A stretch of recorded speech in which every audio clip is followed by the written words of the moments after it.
This is NDTV.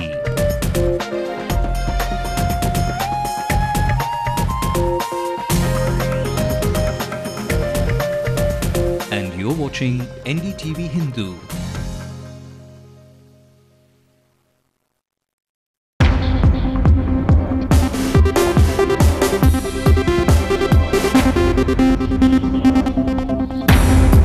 Ravi Pandian committee submits the revised fee structure.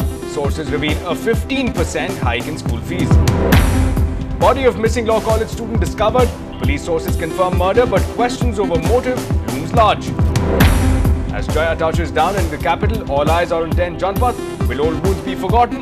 Will Amma meet Sonia? Kanimuri to stay in jail for another week. Supreme Court asks CBI about the whereabouts of the alleged kickbacks.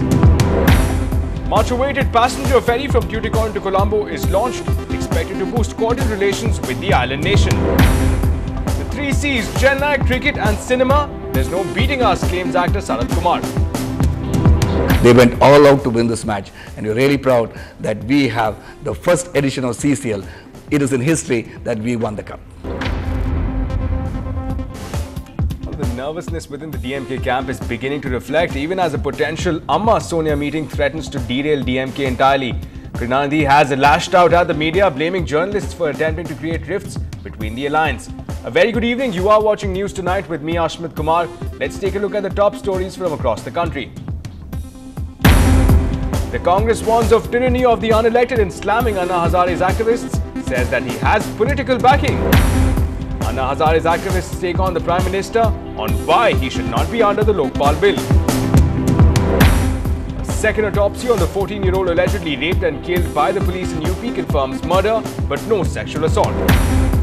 And small lapse in Sebastian Vettel's concentration hands McLaren's Jenson Button his first victory of the season. Now the big political story. Tamil Nadu Chief Minister J.J. Lalita has arrived in Delhi. Now this is her first visit to Delhi after her thumping victory in the assembly elections last month. Now she will meet the Prime Minister tomorrow to discuss issues related to Sri Lankan Tamils and various developmental projects in her state. A nervous DMK will watch the meeting very closely. The visit comes at a time when there are growing strains in the 7-year-old alliance between the Congress and the DMK. But the party decided to stay with the UPA at an emergency meeting last week. Jayalalitha has met the Delhi Chief Minister Sheila Dikshit, though her aide said that it wasn't more than just a courtesy call. She's also met the spokesperson of the BJP, Rajiv Pratap Rudy.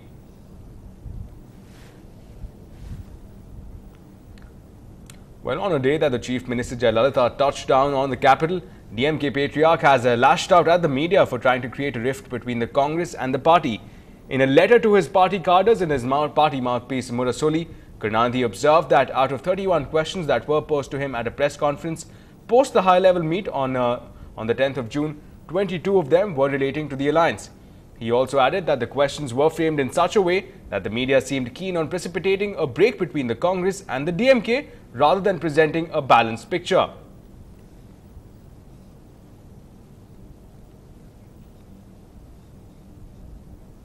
Now for more on this reaction coming in from the DMK patriarch, let's go across to our political reporter Lokpriya, who's joining us live. Now Lokpriya, analysts are talking about a nervousness within the DMK ranks, especially on account of a potential meeting between Jayalalitha and Sonia Gandhi. Now what is the analysts' reading of such an explosive outburst by the DMK patriarch? Well, Ashmit, this is not the first time the DMK patriarch has lashed out at the media. He has done so earlier also. But this particular report that has come out in his party mouthpiece, Murasoli, the letter that he has written, assumes significance considering the mere timing at which he has written this. At a time when Jayalalitha has touched down the capital and where she is slated to meet the Prime Minister tomorrow. So this is a kind of indication. The analysts say that Karunanidhi is trying to make an attempt that saying that all is indeed well with the Congress-DMK alliance. So analysts are saying that this is merely an attempt to make reaffirm that all is fine from the DMK camp. So analysts say this can be an indication of that sort. And remember, Karunanidhi has also said that he was pained by the fact that out of 31 questions that were posted at the press conference, almost 22 of them were relating to the alliance questions, and he said that the media is trying to create a rift, trying to create a divide between these alliance, and they were too keen on doing that. So he blamed the media for that, and he questioned that the media has lost, the certain media houses have not carrying out a balanced act, they are not carrying balanced journalism. That's what he is trying to hint at. But analysts are saying that this is some kind of move that probably reflects his mood at a time when the party is trying to recoup itself from the assembly poll debacle and as well as from his daughter's arrest. So and a rift between the alliance with the Congress will only prove too costly for him at this point of time, and that's exactly the reason why they chose not to comment anything about the alliance, or also the fact that they will not pull out of the alliance when they met at the high level meet. So analysts are saying at this point of time that this move is a very calculative move, and the timing assumes significance because Jayalalitha is at the capital, and the political situation is extremely fluid at this point of time, Ashmit. Right now, also Lokpriya, at this point, there are also question marks about the DMK's response to, of course, the Congress's gestures at the centre. There is also a section within the DMK whose sources revealed to us are not very averse to perhaps an alliance with the Congress. In fact, there are question marks over the decision that will be taken at the General Council meeting. Any word on that, on perhaps what DMK sources are indicating to you ahead of that big meeting? Well, they are planning to conduct a series of meetings from the June 20th till about June 30th, a kind of a public meeting of sorts where they will be explaining to the public of their stand on this particular 2G issue, and also explaining to them the resolutions that were adopted by the party at the high level meet. So that's the agenda on cards for the DMK, and yes, they will be looking upon the alliance issue in the General Council, and the possibility of Jayalalitha joining hands with the Congress will only prove more detrimental to them, because they will have to face a hostile government at the state and the centre, and they will kind of be a political orphan at that point of time if that comes across, if that happens between the Congress and the AIDMK. So a very, very calculative move that they will be taking, and also the fact that they do not want to take any risk at this point of time. So that's the main stake point there, Ashmit. Right, Lokpriya. So thanks a lot for joining us and sharing with us all those inputs. So difficult times these for the DMK, and no less difficult for the DMK MP Kanimuri and daughter Karunanidhi's daughter Kanimuri, who's in jail for 24 days now. The Supreme Court today adjourned Kanimuri's bail plea till the June 20th and issued a notice to the CBI. The court asked the CBI to file a reply by then. The next date of hearing is the 20th of June. Kanimuri is in jail for her alleged involvement in the 2G scam. Kanimuri and Kalinya TV MD Sharad Kumar have been named as accused in the second charge sheet for allegedly taking bribe of 200 crore rupees. They were arrested on May 20th after the special court dismissed their bail pleas in this case. Now, while adjourning Kanimuri's bail plea, Justice D.S. Chauhan said, and I quote, "Corruption is the worst form of human rights violation," unquote. And well, in the latest case of the missing law college student, the authorities have discovered the body. The body was located in a lake within the premises of the Integral Coach Factory, or the ICF. Now, importantly, the police authorities have confirmed this case as a case of murder. Just to remind our viewers, the student had been missing from Tuesday last week.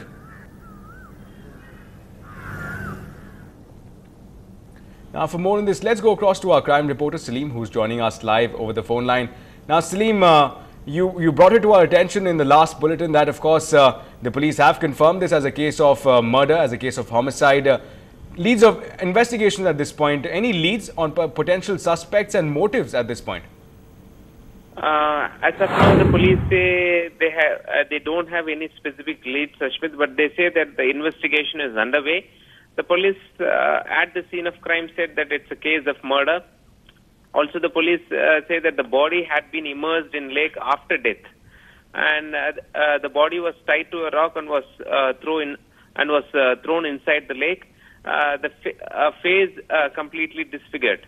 Now, the body have been moved for Kirpak Medical College Hospital for a postmortem examination, and the police say that after getting the postmortem reports, and the police say they are now into the preliminary stage of investigation. So after the report is received, the police say they will be able to come to a conclusion and will tell us exactly what has led to the boys. Right, Salim. Also, any word on a special line of investigation that the police might be following, whether this was basically the motives behind what sparked off this murder? Ashwin, the police says cell phone and two-wheeler was found intact, and based on that only the police zeroed in on the scene of crime, and they arrived at the lake and they started searching. They have been searching for the body for the past 3 years. But today, the locals alerted the police that the body is floating in lake, and the police arrived at the scene. The fire and rescue services were alerted. In turn, they rushed to the spot and fished out the body and have moved it to the KMC for a postmortem examination. Right, Salim. Thanks a lot for joining us with all those details. Now, moving ahead, MDMK General Secretary Vaiko today appeared before the first bench of the Madras High Court in a case that he has filed to lift the ban on the LTTE. Now, the MDMK chief's petition has challenged the Unlawful Activities Prevention Tribunal's decision to extend the ban on the LTTE. Vaiko is party in person in the case, and so he argues his case. Today, he urged the Chief Justice to list the case for hearing soon. Chief Justice has assured that the case would be taken up for hearing in August.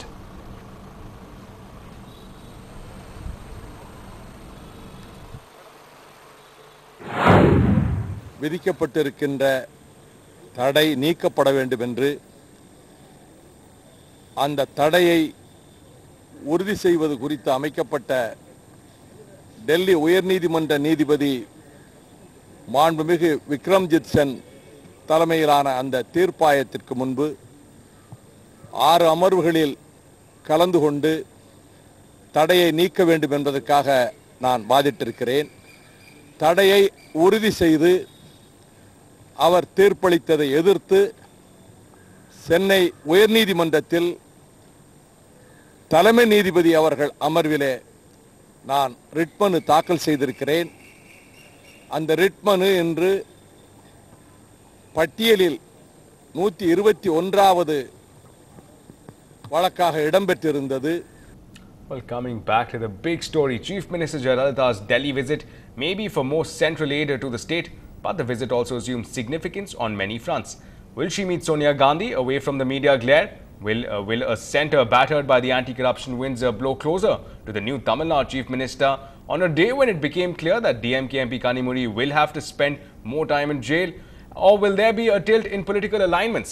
Peer Mohammed brings us this report. The power situation in the state may be a major concern for Chief Minister Jayalalitha, who is all set to meet the Prime Minister. But then, there is more to politics than just power. And the one capital question engaging everyone is, will Jayalalitha meet Sonia Gandhi? In 1998 and 2004, Jayalalitha raked up the foreign national issue and said that a foreigner should not lead the country.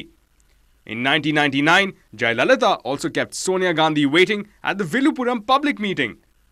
But in November last year, Jayalalitha said that she could support the UPA if needed. And on May 13 this year, Sonia Gandhi called on Jayalalitha to congratulate her on her massive mandate. Will former foes become future friends?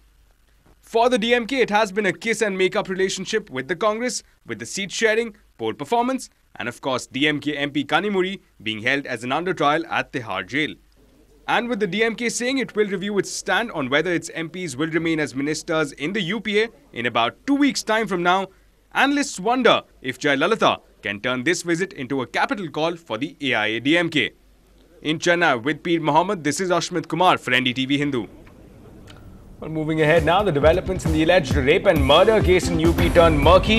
We get you more clarity and details on the other side.